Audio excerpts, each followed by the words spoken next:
एक वक्त का किस्सा है। जुगनू नामी गांव में दो भाई बिट्टू और मीठा अपनी माँ के साथ रहते थे। बिट्टू सब्जी की दुकान चलाया करता था, जबकि मीठा अपना सारा टाइम दोस्तों के साथ आवारागर्दी में गुजारता था। एक दिन बिट्टू और मीठा अपनी माँ के साथ बैठे होते हैं। बेटा तुम दोनों अब शादी कर लो ताकि घर के काम के लिए तो कोई हो। मैं अब बूढ़ी हो गई हूँ, मुझसे अब तुम दोनों की खिदमतें नहीं होती। माँ जी मुझे कोई एतराज नहीं है, आप जिससे चाहे मेरी शादी करवा दे। मैं नहीं चाहता कि आपको कोई तकलीफ हो। लेकिन अम्मा मुझे तेरी पसंद की लड़की से शादी नहीं करनी, मैं खुद अपने लिए लड़की ढूंढूंगा। बेटा जैसे तुम्हारी मर्जी, मैं तो बस तुम दोनों का घर बसा हुआ देखना चाहती हूँ। फिर अगला दिन होता है और उनकी माँ एक रिश्ता करवाने वाली के पास आती है। मैडम मैंने अपने दो बेटों का रिश्ता करवाना है। बार ये तो कोई मसला नहीं है, मेरे पास बहुत सारे रिश्ते हैं। आप कल का टाइम बना लो, लड़की वालों के घर आपको ले चलूंगी। मैडम मैं चाहती हूँ मेरे बेटे भी साथ चल पड़े ताकि वो भी लड़की देख ले और इस तरह रिश्ता जल्दी पक्का हो जाए। ठीक है, अपने बेटों को भी साथ ले चलना,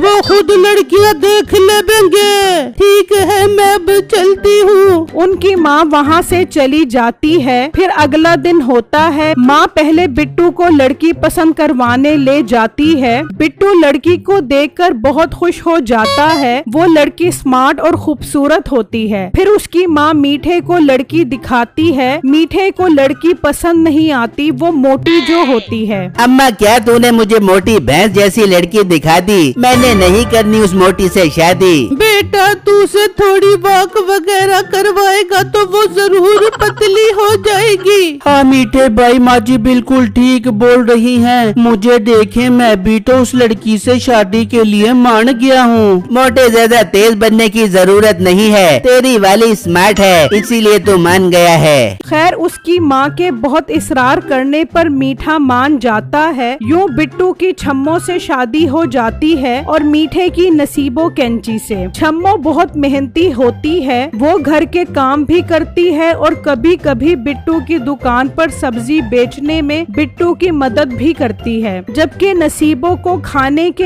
अलावा और कोई काम नहीं होता। ये मोटी औरत इस तरह पड़ी रही तो ये कभी भी स्मार्ट नहीं होने वाली। मीठा गुस्से में घर से निकल जाता है और अपने दोस्त कमू के पास आता है। मीठे तेरी तो नई नई शादी हुई है, तू अभी से बाहर निकल आया। तुझे तो घर बैठना चाहिए था, भाभी को टाइम देना चाहिए था। कम्मू मेरे दोस्त, मैं बहुत परेशान हूँ। है मीठे ये तू क्या बोल रहा है? लोग तो नई नई शादी से बहुत खुश होते हैं, क्या बात है मुझे साफ साफ बता। यार तुझे क्या बताऊँ, तेरी भाभी बहुत मोटी है। सोचा था शादी के बाद उसे डाइटिंग करवाऊंगा, वर्जिश करवाऊंगा तो वो पतली हो जाएगी, पर वो तो खाने की बहुत शौकीन है, हर टाइम खाती ही रहती है। मीठे बस इतनी सी बात पर इतना परेशान हो रहा है। तू एक काम कर, मेरे साथ कालू हकीम के पास चल, उनके पास पतला करने वाली दवाई जरूर होगी। ठीक है कम्मू मेरे भाई, चल मेरे साथ उस हकीम के पास। फिर वो दोनों वहाँ से निकलते हैं और कालू हकीम के पास आ जाते हैं।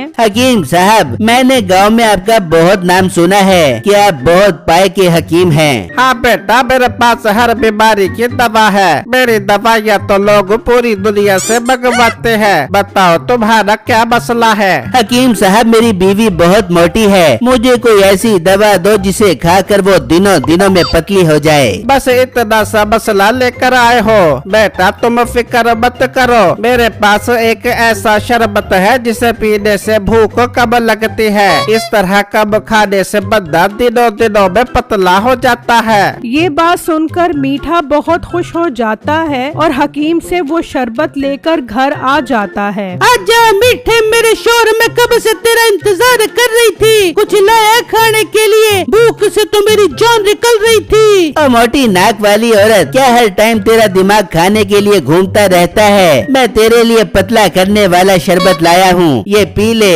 इससे तेरी भूख खत्म हो जाएगी और तू बहुत जल्दी पतली हो जाएगी। फिर मीठा उस शरबत का गिलास देता है और नसीबो वो पी लेती है। दूसरी तरफ बिट्टू अपनी बीवी छम्मो और माँ के साथ बैठा होता है। बिट्टू बेटा, तुम दोनों शादी से खुश तो हो ना? जी माँ जी, छम्मो बहुत अच्छी लड़की है, ये मेरा बहुत ख्याल रखती है और तो और दुकान पर भी सब्जी बेचने में मेरी मदद करवाती है। बिट्टू आप भी तो बहुत अच्छे हैं, आप भी तो मेरा बहुत ख्याल रखते हैं, तो मेरा भी फर्ज बनता है कि मैं हर काम में आपकी मदद करूं। उन दोनों की बातें सुनकर माँ खुश हो रही होती है। बेटा अल्लाह तुम दोनों को हमेशा खुश रखे और मीठे को भी थोड़ी अकल दे। जब से शादी हुई है अपनी बीवी का वजन कम करवाने के पीछे बढ़ गया है। दूसरी तरफ नसीबो शरबत पीने के बाद सो जाती है। ये शरबत तो वाकई कमाल का लग रहा है, जरूर इस मोटी की भूख खत्म हो गई होगी, तभी तो ये सो गई है। मीठा खुशी खुशी घर से निकलता है और कम्मो को सारी बात बताता है। देखा मीठे, मैंने कहा था ना वो हकीम बहुत पाए का है।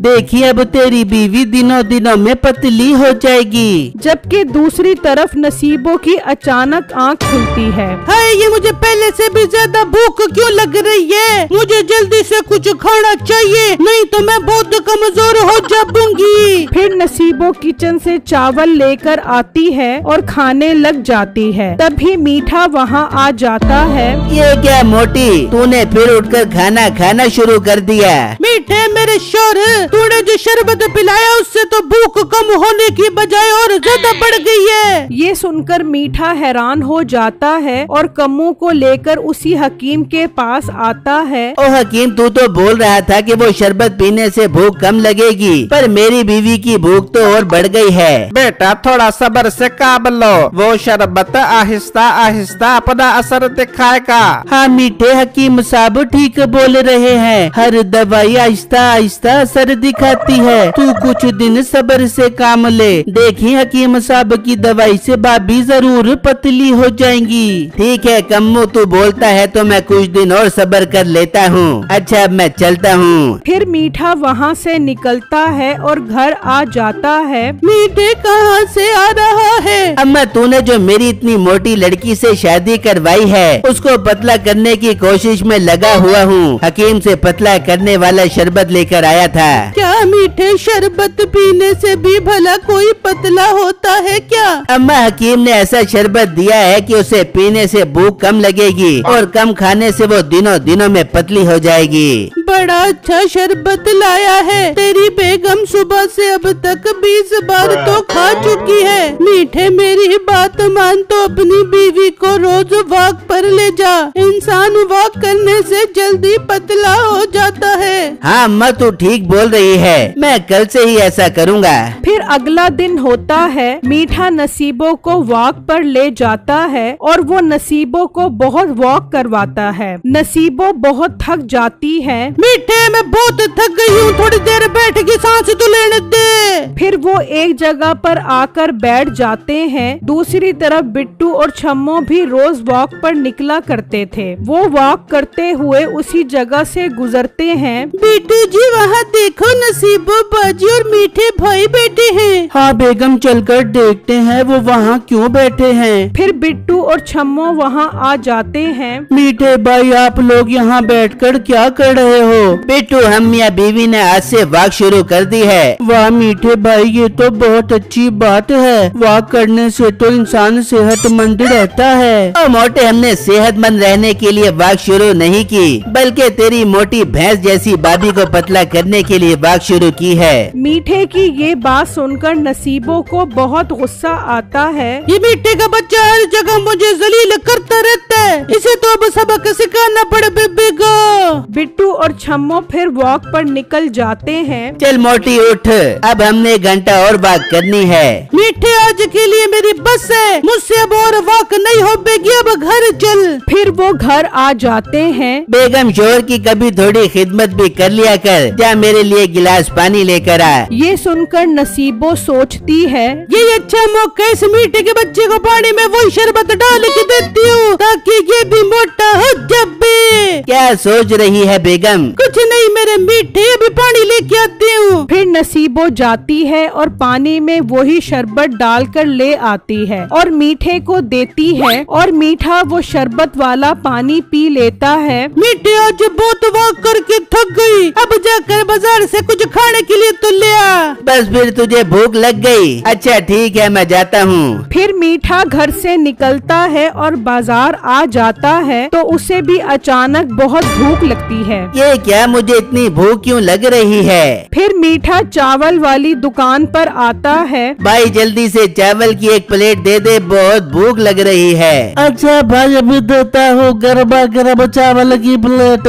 फिर दुकानदार उसे चावल देता है और मीठा खाना शुरू कर देता है। इस तरह नसीबो रोज मीठे को वही शरबत वाला पानी पिलाती है और मीठे को इतनी भूख लगती है कि वो खूब खाना खाता है। इस तरह कुछ दिन गुजर जाते हैं और मीठा बहुत मोटा हो जाता है। ये क्या मीठे भाई, नसीबो बाजी को पतला करने के चक्करों में आप खुद मोटे हो गए हो। मीठे भाई वैसे इंसान की खूबसूरती सीरत में होती है, सूरत में नहीं। अच्छा, मुझे ज्यादा भाषण देने की जरूरत नहीं है। अब तुम देखना, मैं तुम सबको एक ही महीने में पतला होकर दिखाऊंगा। फिर मीठा तेज तेज भागना शुरू कर देता है। गांव के लोग मीठे को देखकर हंस रहे होते हैं। फिर मीठे को इस बात का एहसास होता है कि इंसान जैसा भी है उसे हर हाल में अल्लाह का शुक्र अदा करना चाहिए। फिर मीठा नसीबों को तंग करना छोड़ देता है। नसीबों को भी अब एहसास होता है कि उसे कम खाना चाहिए और पतला होने की कोशिश करनी चाहिए। फिर नसीबो रोज मीठे के साथ वॉक शुरू कर देती है। नसीबों के पतला होने की कोशिश से मीठा भी अब नसीबों से खुश होता है।